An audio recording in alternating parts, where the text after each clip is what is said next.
கர்த்தருடைய ஆசீர்வாதத்தை நாம் பெற்றுக்கொள்வோம். தேவனுடைய இரக்கமுள்ள கிருபைக்கும் பராமரிப்புக்கும் உங்களை ஒப்பு கொடுக்கிறோம். கர்த்தர் உங்களை ஆசீர்வதித்து உங்களை காக்க கடவர். நம்முடைய ஆண்டவராகிய இயேசு கிறிஸ்துவினுடைய கிருபையும் பிதாவாகிய தேவனுடைய அன்பும் பரிசுத்த ஆவியானவருடைய ஐக்கியமும் வழிநடத்தலும் தேற்றரவும் சமாதானமும் நம் அனைவரோடும் இன்றும் என்றும் எல்லா நாட்களிலும் நிலைத்திருப்பதாக.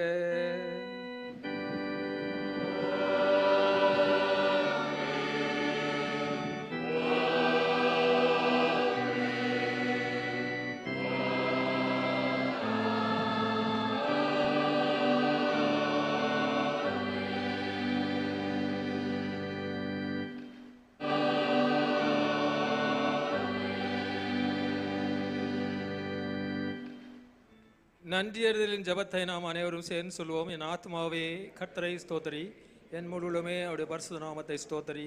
என் ஆத்மாவே கர்த்தரை ஸ்தோத்திரி, அவர் செய்த சகல உபகாரங்களையும் மறவாதே. ஆமே. கர்த்தர் உங்களோடு இருப்பாராக. சமாதானத்தோடு போக கடவோம்.